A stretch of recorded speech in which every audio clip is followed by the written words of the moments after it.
Hello students, आपका ई board classes में स्वागत है। आज हम अपने लेक्चर का अगला भाग शुरू करने जा रहे हैं। जैसा कि हमने पिछले लेक्चर में अभी हमने क्रिस्टलीय ठोसों के रूप के बारे में पढ़ा था या प्रकार के बारे में पढ़ा था। उसमें हमने उसके 4 प्रकार डिस्कस किया था, जिसमें हमारा एक आयनिक क्रिस्टल था, उसके बाद हमारा सहसंयोजक या नेटवर्क क्रिस्टल था, फिर आणविक क्रिस्टल था। तो इन तीनों के बारे में हमने, और एक धात्विक क्रिस्टल था, इन सब के बारे में डिस्कस किया था। और कल मैंने आपको एक क्वेश्चन दिया था, और क्वेश्चन ये था कि क्या ठोस अवस्था में सोडियम क्लोराइड विद्युत का सुचालक होता है। तो उसका जो आंसर है, उसका आंसर है नो, नहीं। तो रीजन क्या है? तो रीजन ये है कि हमें पता है कि NaCl जो है अपने आयनों में टूट जाता है, और आयनों में टूट के हमें देता है Na+ और Cl-। लेकिन यहां पर जो ये NaCl है, ये जो है ठोस अवस्था में है, यानी कि सॉलिड रूप में है। और सॉलिड रूप में इसके आयन जो होंगे वो पास पास बिल्कुल बंधे हुए होंगे आपस में, यानी कि यहाँ पर आपस में इनके पार्टिकल्स बहुत पास पास जुड़े हुए हैं। और आपस में जुड़े होने के कारण ये क्या होगा, इसमें से इलेक्ट्रिसिटी का ठोस अवस्था में फ्लो करना मुश्किल होगा। लेकिन जैसे ही ये लिक्विड अवस्था में पहुंचेगा, ये अपने आयनों में वितरित हो जाएगा, फैल जाएगा। और जब आयनों में वितरित हो जाएगा तो हम इसमें से क्या कर सकते हैं, इलेक्ट्रिसिटी का फ्लो कर सकते हैं। तो इसका आंसर क्या होगा कि ठोस अवस्था में NaCl में से विद्युत ठोस अवस्था में NaCl विद्युत का कुचालक होता है, क्योंकि इसके पार्टिकल्स आपस में पास पास जुड़े होते हैं। जबकि द्रव अवस्था में यह विद्युत का सुचालक होता है। तो आप एक लाइन में इसे सुचालक और इसके लिए आप कुचालक लिख सकते हैं। और ये वेरी वेरी इंपॉर्टेंट है, NCERT का क्वेश्चन है, कभी भी पूछा जा सकता है। क्लियर? तो आज हम इसमें कुछ नया टॉपिक स्टार्ट करने वाले हैं, और उस नए टॉपिक में हमारा जो पहला पॉइंट आ रहा है वो है जो हमारा नेक्स्ट पॉइंट है वो है crystal lattice. Crystal lattice Hindi में बोलते हैं, दो नाम होते हैं, दिक् जालक, द्विक जालक या त्रिविम जालक। द्विक जालक या त्रिविम जालक। क्रिस्टल लैटिस हिंदी में द्विक जालक या त्रिविम जालक, इसके बारे में आज हमें अध्ययन करना है। अगर हम इसकी बात करें तो आई थिंक पहले डेफिनेशन लिख लेते हैं, इसके बाद हम समझाने में पूरा बोर्ड सही से समझेंगे। तो इसकी डेफिनेशन क्या है? क्रिस्टल में संरचनात्मक इकाई या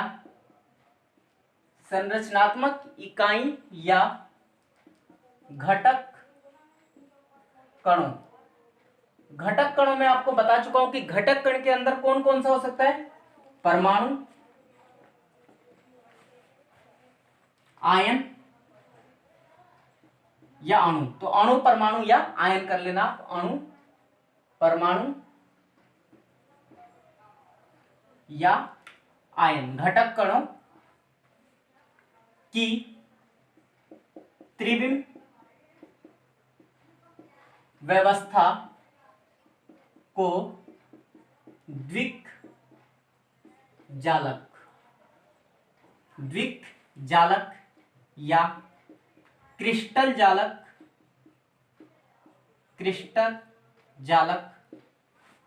या त्रिविम जालक भी कहते हैं, क्रिस्टल जालक कहते हैं। तो क्या होता है क्रिस्टल जालक? इसकी डेफिनेशन क्या है?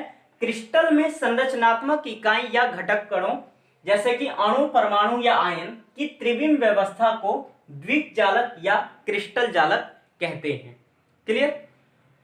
तो ये हमारी डेफिनेशन है, बहुत ही सिंपल डेफिनेशन है। इस पूरे को हम पहले क्लियर करते हैं, और जो मैं आपको पॉइंट उतारने के लिए बोलूंगा उसे आप नोट डाउन कर लेना कॉपी में, इसे आपको नोट डाउन करना है। तो इसमें जो सबसे मेन पॉइंट आता है कि ये क्रिस्टल जालक से मतलब क्या है, तो मैं बात करता हूं। आप लोगों ने एक क्यूबिक टाइप देखा होगा जिसमें चारों तरफ एक ग्रीन होता है, एक ब्लू होता है, क्यूब घन देखा होगा जिसमें ग्रीन होता है एक तरफ का कलर, एक होता है ब्लू, एक होता है रेड, इस टाइप का जो होता है, और एक तरफ होता है व्हाइट। टोटल उसकी 6 की 6 फलके जो हैं अलग अलग कलर से जुड़ी हुई होती हैं, और आप उसे क्या करते हो, आप उसे एडजस्ट कर करके सभी कलर को एक जगह क्या करते हो, एक सिरे पे लाने की कोशिश करते हो। वही हमारा क्रिस्टल जालक है। क्रिस्टल जालक क्या होता है, किसी बिंदु को बार बार रिपीट करने पर किसी बड़े स्पेस का या किसी बड़े जालक का या किसी बड़ी संरचना का प्राप्त होना ही क्या होता है, हमारा क्रिस्टल जालक कहलाता है। जैसे कि अगर मैं आपके लिए अभी एग्जाम्पल बताता जा रहा हूं, आप बस उसको ध्यान रखते जाना। जैसे कि आप लोग बड़ी बड़ी बिल्डिंग देखते हो, जैसे सुपर टेक हो गया या अंसल ग्रुप हो गया, ये जो बिल्डिंग बनती है उसमें आप क्या पाते हो कि आप फर्स्ट फ्लोर से और सबसे एंड फ्लोर तक या राइट साइड देखोगे, लेफ्ट साइड देखोगे, वो पूरा का पूरा एक डिजाइन प्राप्त होता है। आपको लगता है पूरी की पूरी बिल्डिंग जो है सेम स्ट्रक्चर में है। उस पूरी बिल्डिंग को ही हम क्या कहते हैं, क्रिस्टल जालक कहेंगे। दोबारा से एक बात बता रहा हूं, जैसे कि आप लोग बिल्डिंग देखते हो, उस बिल्डिंग में आप क्या देखते हो, सपोज करो 20 फ्लोर है ऊपर तक, 20 फ्लोर ऊपर तक है, और मान लो आगे जो है 50 मीटर या 100 मीटर के एरिया तक इस तरफ भी जा रहा है और इस तरफ भी जा रहा है, वो पीछे भी बहुत है, लेकिन आप क्या पाते हो कि हर जगह उसकी जो स्ट्रक्चर है सेम है। तो उस पूरी की पूरी बिल्डिंग को जितने एरिया में वो फैला हुआ है उसे हम क्या कहेंगे, क्रिस्टल जालक कहेंगे। क्लियर हुआ।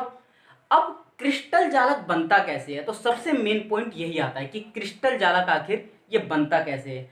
तो क्रिस्टल जालक के बनने में जो भाग लेता है या पार्टिसिपेट करता है वो जो होते हैं उसके स्पेस लेटिस यानी कि घटक कण, जिसे हम बोलते हैं जालक बिंदु, लैटिस पॉइंट। तो पहले आप लोग समझ लो कि लैटिस पॉइंट होता क्या है। इसके बारे में हमें डेफिनेशन नहीं लिखनी है, लेकिन अगर आपको लैटिस पॉइंट पता नहीं है तो आपको दिक्कत होगी। लैटिस पॉइंट हिंदी में बोलते हैं जालक बिंदु। सिर्फ इसको हमें समझना है, इसके बारे में हमें कुछ भी लिखना नहीं है, ठीक है। तो मैं मिटा रहा हूं इस पूरे को और इसे समझते हैं। आप लोग जालक बिंदु समझने जा रहे हैं। तो इसमें क्या होता है, सपोज करो आपके कुछ पार्टिकल्स यहां रखे हुए हैं। मेरी ड्राइंग खराब है इसलिए प्लीज बुरा ना माने। सपोज करो कुछ पार्टिकल्स यहां हैं, ये इनकी स्ट्रक्चर्स है। क्लियर, ये इनकी स्ट्रक्चर्स है, इस तरीके से हम इन पार्टिकल्स को रख रहे हैं। फिर से सपोज करो यहां कुछ पार्टिकल्स हैं, यहां भी कुछ पार्टिकल्स हैं। सपोज करो यहां भी कुछ पार्टिकल्स हैं और यहां भी कुछ पार्टिकल्स हैं। ये पार्टिकल्स ऐसे नीचे भी होंगे बहुत सारे और ऐसे ऊपर भी होंगे बहुत सारे। ये पार्टिकल्स हमारे फैले हुए हैं। अब इन पार्टिकल्स को आपस में क्या करो, इन्हें कनेक्ट करो, इन्हें एक बिंदु से जोड़ो। जब आप जोड़ते हो तो क्या पाते हो, कुछ इस टाइप की अभी एक पहली स्ट्रक्चर मिली हमें, कुछ इस टाइप की हमें फर्स्ट स्ट्रक्चर मिली है। पहले ही बोल चुका हूं मेरी ड्राइंग खराब है, सो डोंट माइंड। अब आगे हम इसे ऐसे मिलाएंगे, इसे मिलाओ, इसे मिलाओ और इन्हें मिला दो और इन्हें मिला दो। क्लियर। अब अगर हम इन्हें आपस में कनेक्ट करें तो आप कुछ फाइंड कर रहे हो। क्या फाइंड कर रहे हो, पहली चीज ये लाइन ये सीधी होती है, मेरे से नहीं हो रही है, मैं आपको पहले ही बोल चुका हूं। इसे मिलाओ। क्लियर। अब आप इसे मिलाओ, पीछे कनेक्ट कनेक्ट करो इसे और इसे मिला दो। थोड़ा ये अलग अलग होना चाहिए था, वो मेरे से नहीं हुआ है। इसे मिलाओ। क्लियर। फिर इसे मिलाओ और इसे मिलाओ। क्लियर। आप ये एक स्ट्रक्चर पाते हैं। अब आप सेम ये काम नीचे करो, आप यहां ये करते हो, आप यहां ये करते हो। इस पॉइंट को मिलाया और हमने इस पॉइंट को मिलाया। सो आप कुछ फाइंड करने वाले हो यहां पर भी।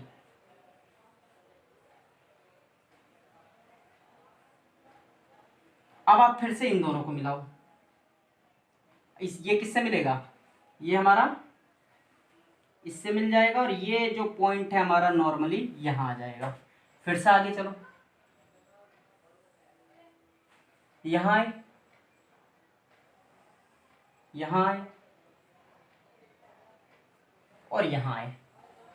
आई होप आप लोग कुछ देख पा रहे हैं। कृपया ये ना देखें कि नीचे वाले में बहुत कम स्पेस है, ऊपर वाले में ज्यादा स्पेस है, मेरी ड्राइंग बेकार है। वहां पे सब कुछ इक्वली होता है।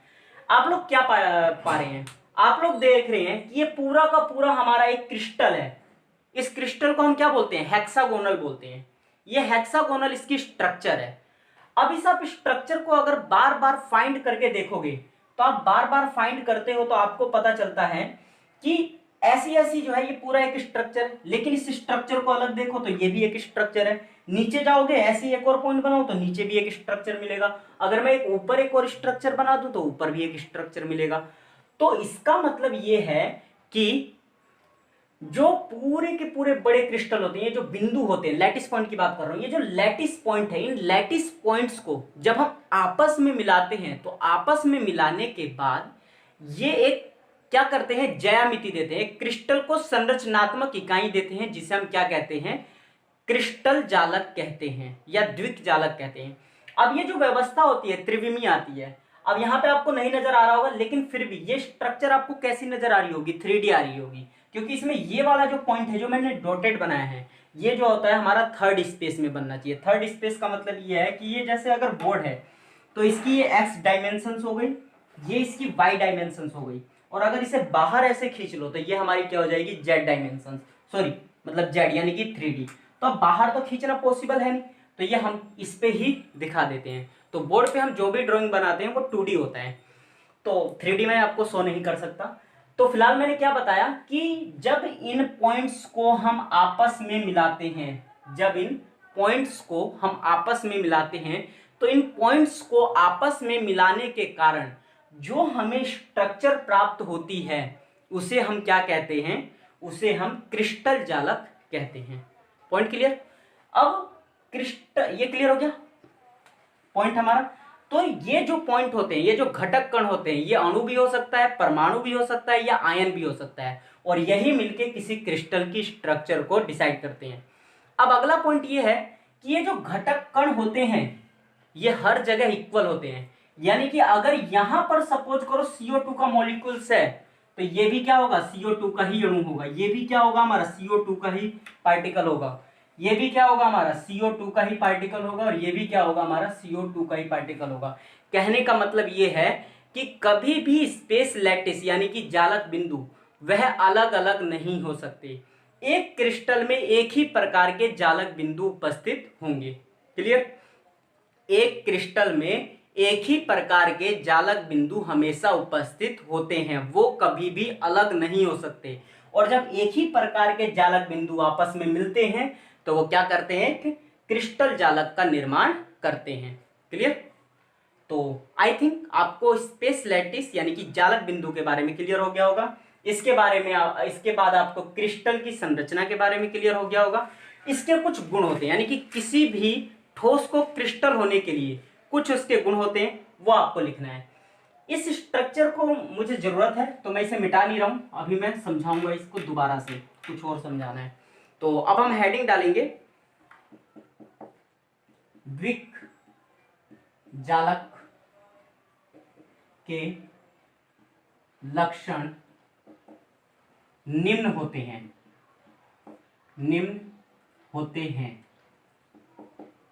मैं पूरा समझा चुका हूं, बस मैं आपको बताऊंगा।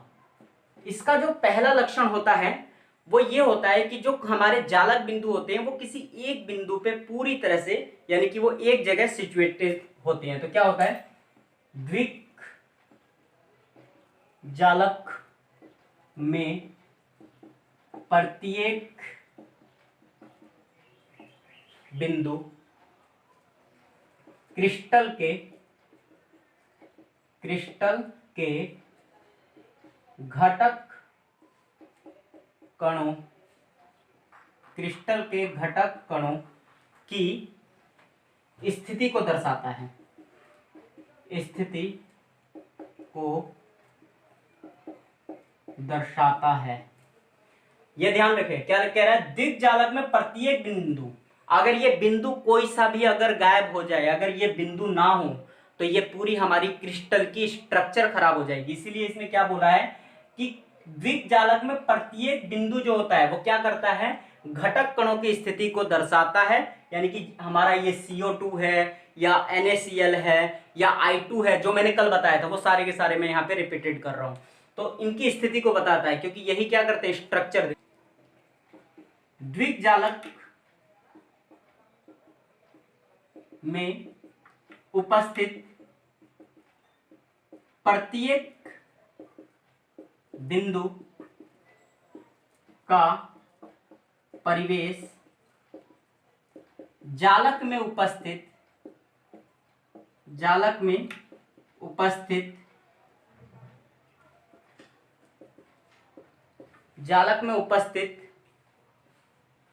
किसी अन्य बिंदु के परिवेश के समान होता है, परिवेश के समान होता है। क्लियर? कहने का मतलब ये है, मैंने अभी आपको बोला पहले वाले केस में तो ये बोला कि अगर ये जालक कण हो ही ना, अगर ये जालक कण नहीं होंगे तो हमारी क्रिस्टल की स्ट्रक्चर खराब हो जाएगी। दूसरी बात ये है कि अगर ये CO2 है तो सभी के सभी कण क्या है, CO2 है। और दूसरी बात यह है कि अगर ये कण अपने आसपास 3 अलग अलग कणों से या 4 अलग अलग कणों से जुड़ा हुआ है, तो सेम ये वाला कण भी अपने चारों तरफ समान कणों से जुड़ा होगा।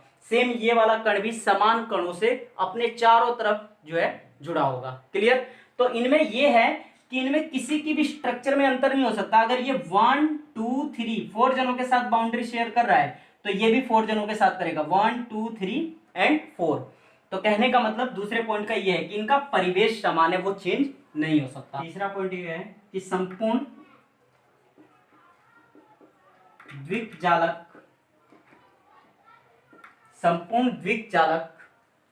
वास्तव में जालक बिंदुओं की पुनरावृत्ति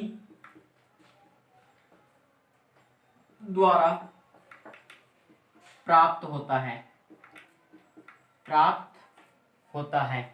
संपूर्ण द्विजालक वास्तव में जालक बिंदुओं की पुनरावृत्ति द्वारा प्राप्त होता है। इसको मैं आपको रिपीट करूंगा, मैं बता दे रहा हूं फिलहाल। ये अगर पूरा हमें क्रिस्टल प्राप्त हुआ है तो इसमें ये एक छोटा, ये एक पार्ट और ये एक पार्ट, अगर ये पार्ट ना रहे छोटे छोटे, तो ये हमें पूरा क्रिस्टल प्राप्त नहीं होगा। इसको मैं अभी समझाऊंगा, पहले हम अगले पॉइंट पे चलते हैं, फिर मैं इसको क्लियर कराता हूं। बेटा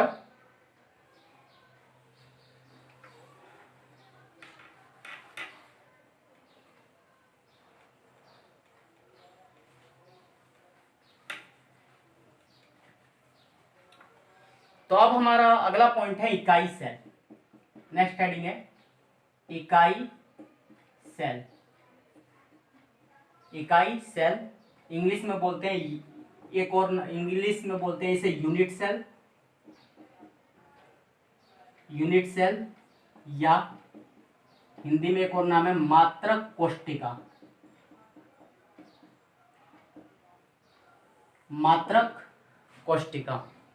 क्लियर? तो हमें यह पढ़ना है इकाई सेल या मात्रक कोष्ठिका, यूनिट सेल। इसके बारे में भी पहले हम डेफिनेशन लिखेंगे फिर करेंगे। तो इकाई सेल क्या होता है, थ्योरी हो जाएगी इकाई सेल या मात्रक कोष्ठिका किसी क्रिस्टल में सूक्ष्मतम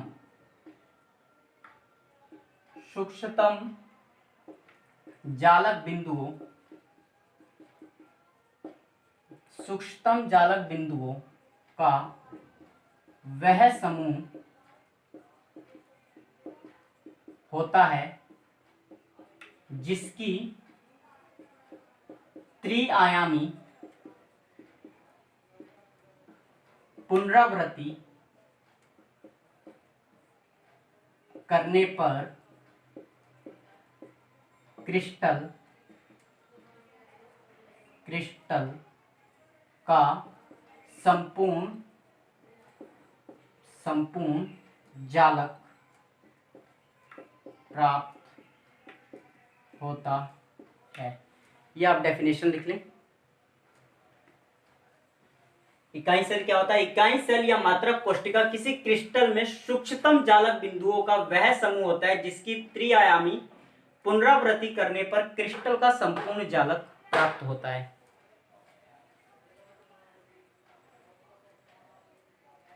मैं इसे मिटा रहा हूं, मैं समझाता हूं, डेफिनेशन लिखवानी थी मुझे।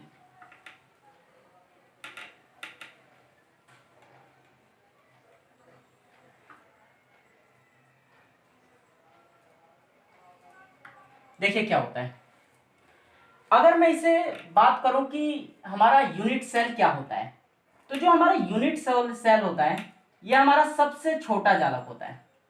सबसे छोटा जालक, क्रिस्टल का सबसे छोटा पार्ट जिससे मिलकर पूरा का पूरा क्रिस्टल प्राप्त हो जाए, उसी को हम क्या कहते हैं? यूनिट सेल कहते हैं।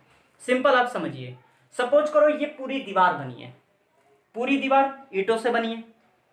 अब अगर पूरी दीवार बनी है तो आप पूरी दीवार कैसी लगती है? ईंट की तरह ही लगती है। लेकिन उसमें अगर आप मेन चीज देखें तो उसमें जब छोटे छोटे ईंट आपस में मिलते हैं, ऐसे ऐसे ईंट आपस में मिलते हैं, और ये मिलने के बाद जब एक स्ट्रक्चर देते हैं कुछ इस तरीके से, कुछ इस तरीके से,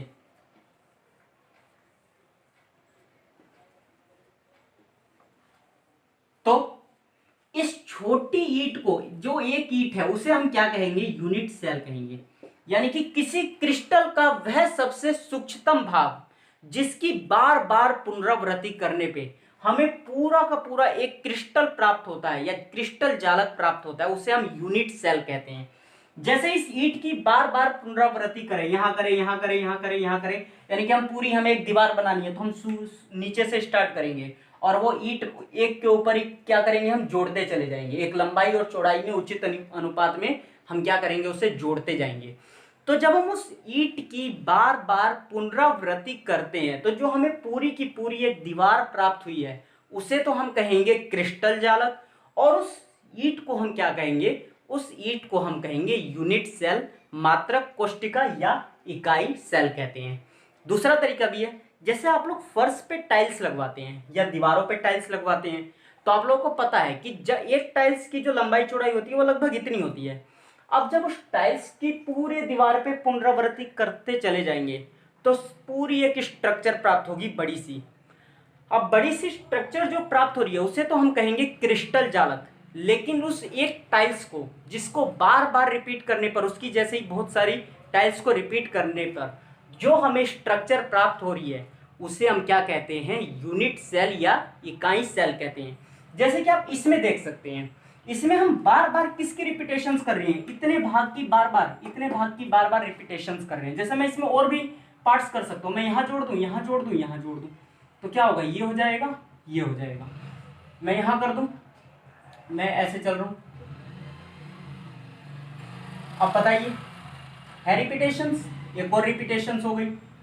मैं एक और करूं, मैं यहां पे एक और ले लूं, ये आ गया, ये आ गया, ये आ गया, ये आ गया, ये आया एंड ये आया।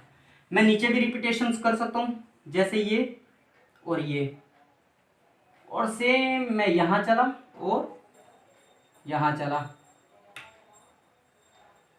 तो अब आप देख रहे हैं कि अब ये भी एक हमारा क्या है? हेक्सागोनल है। इतना भी एक हमारा हेक्सागोनल कहलाएगा, इतना भी हमारा हेक्सागोनल। इसे मिटा देते हैं, अच्छा नहीं लग रहा है ये देखने में। तो अगर आप इसे चेक करेंगे तो बार बार इनकी रिपीटेशन हो रही है, इन दो की हुई, फिर इन दो की हुई, फिर इन दो की हुई, ऐसी ऊपर होंगे और ऐसी नीचे होंगे। तो जब बार बार रिपीटेशन होती है तो उसे हम क्या कहते हैं? पूरे को क्रिस्टल जालक कहते हैं। लेकिन इस इतने से छोटे से भाग को हम क्या कहेंगे? यूनिट सेल कहेंगे। हम इतने को हम क्या कहेंगे? यूनिट सेल कहेंगे। अब पूरे में आप यूनिट सेल देख पाएंगे। अब मैं इतने को फिर मैं ले लूं तो ये भी हमारा क्या है? यूनिट सेल है। अगर मैं इतने को ले लूं तो ये भी हमारा क्या है? यूनिट सेल है। और फिर से मैं इतने को ले लूं तो ये भी क्या है? यूनिट सेल है। लेकिन ये पूरा का पूरा जो क्रिस्टल है ये हमारा क्या है? क्रिस्टल जालक है। तो मैंने कहा किसी छोटे से कण को या छोटे से पार्टिकल्स को जिसकी बार बार रिपीटेशंस कर रहे हैं उसे हम यूनिट सेल कहते हैं, और पूरे बड़े क्रिस्टल्स को हम उसकी रिपीट करने के बाद जो हमें पूरा क्रिस्टल प्राप्त होता है उसे हम क्या कहते हैं, क्रिस्टल जालक कहते हैं।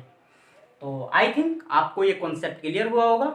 अगर आपको ये वीडियो पसंद आए तो लाइक शेयर एंड सब्सक्राइब जरूर करें। धन्यवाद।